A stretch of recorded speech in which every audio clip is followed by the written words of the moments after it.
course, you know, I do have to say with a lot of this stuff it was completely useless, and you know, if I had to do a gig tomorrow, I'd take the tuner, the guitar synth, that's probably it from the board, you know, and I just use this switch that came with the crank, the foot switch for switching between clean and distortion channels, because that's all I need, you know.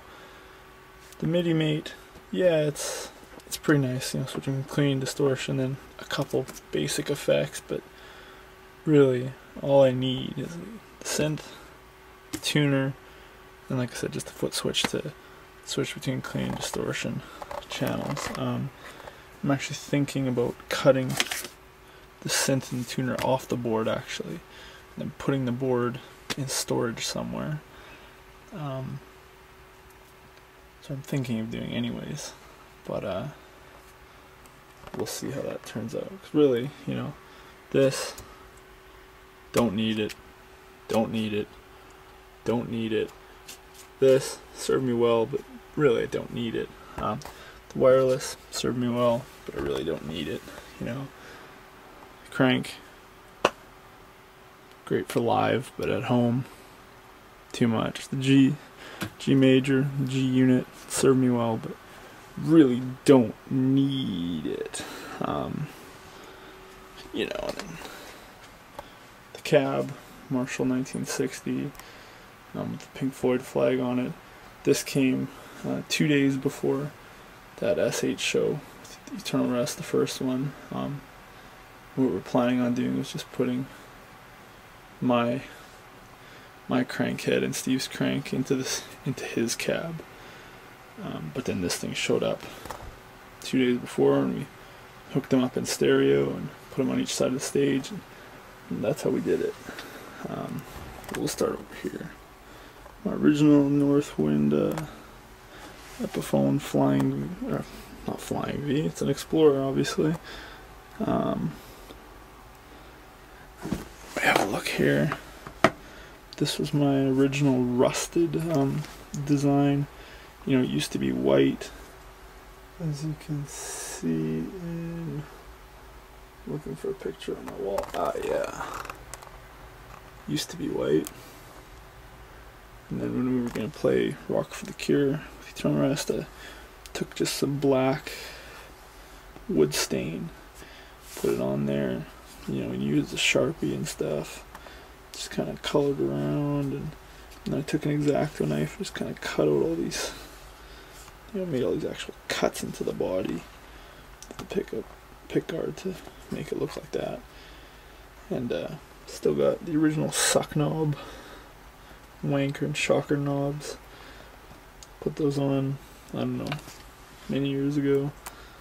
Metallica sticker, which I got when I saw Metallica with Kyle in Spokane in 2004. Yeah, so originally this was Sean Muller's Explorer, which he traded to Kyle for a BMX, and then Kyle sold to me. As you can see, of course, carved my name into the back of it. Machete. Like I said, use this at all the Northwind gigs.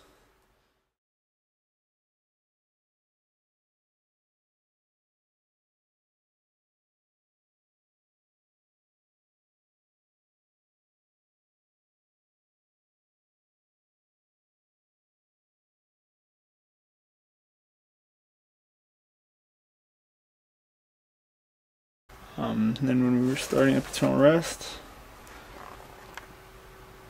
went to ESP EX400 Explorer. You know, what can I say? Awesome guitar. Uses it at every Eternal Rest gig. And then for the synth, is the Roland GK3 MIDI pickup controller here, and then there's the actual pickup itself right there. Yeah, you know, and the Dharma sticker from Lost.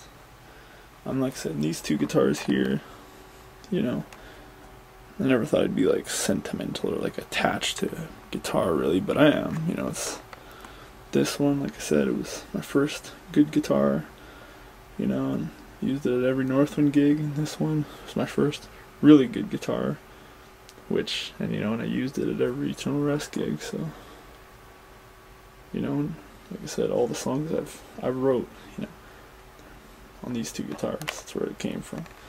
And then this one over here, Schecter Flying V, originally I had Floyd Rose version, and it was like red, like a black cherry, I guess, but couldn't stand the Floyd Rose. And then I got like a Graphtec Ghost modular pickup MIDI whatever system for it for the Floyd Rose, and didn't work too well, so I just traded back the Ghost pickup and got my money back. With that I bought this Flying V, and it also has the Roland GK3 pickup on it. The other guitar, you know, it's just acoustic here. You know, I use this in recordings for ketchup chips and barbecue chips and Lay's Classic. And I bought that in November 2006. There you go. My first guitar, like I said, Sears Nova. I don't have it here. It's actually in one. The only other guitar I had here was a Epiphone Flying V. Yeah. Sold that one to Trevor Griffiths. There's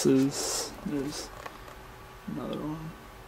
I bought that when we played our first show at the Nelson Youth Center with Northwind. Yeah. This is a Behringer Power mixer that me and Chris bought together when we first started. Like after Manifest, when we decided that we were going to be a band. Like I said before, we plugged our Cube amps. This isn't the actual one that I had though. This is a Cube 20X. I had a Cube 15.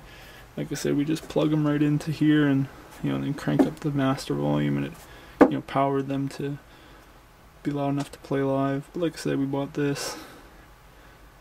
This was $600, and then the matching speakers were $600 at Eddie's. You know, they're probably worth about $300 and $300. You know, but somehow when I split from you know, when me and Nick and Jesse split from Northwind, somehow I ended up with the mixer, and Chris took the speakers, which I always thought I got the better end of that deal, but that's okay, you know. Yeah, and then I upgraded him to these.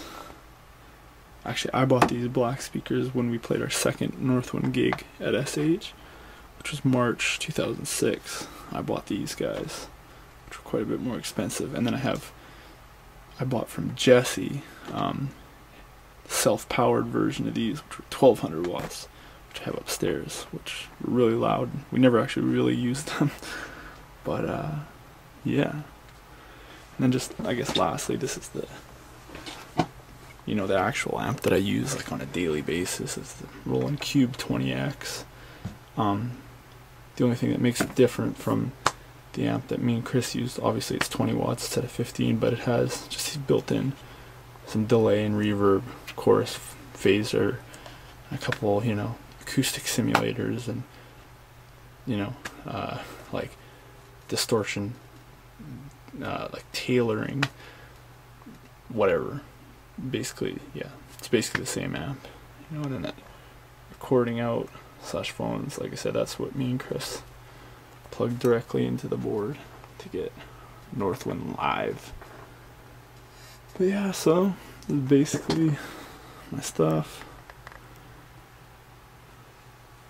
you know. And like I said, me and Steve are still jamming out, you know, still writing songs, doing music, recording, whatever. Not as much as before, but you know, kind of the whole era of, you know, the band and trying to make it and stuff, that's kind of over, you know. Steve's going off now to Toronto for music college and stuff, so I'm actually kind of looking at putting some of this gear in storage, or like I said, even selling, like I said, the Flying V, or maybe a couple of the pedals I don't need, you know, just to get a little bit of money. But you know, Steve says the same thing too. It's like, you know, we want to get rid of our cranks because it's just, you know, not applicable to, you know, home use or anything. And but then we always think, well, what if the band gets back together one more time? Because, you know, we've broken up and got back together several times, you know, including a couple times where there was like 10 months in between. So you never know. But yeah, so that's just a quick, not quick, it's like almost an hour, but that's basically my gear. Like I said, hopefully gonna put some of it in storage because my room is extremely small, as you can see. Like I said, a couple pieces of gear I can never really get rid of: ESP Explorer, the Epiphone Explorer, my guitar synth, well, not, and like the tuner. Basically the rest of it I could sell it, but I probably won't. I'll just hang on to it. But yeah, so that's about all.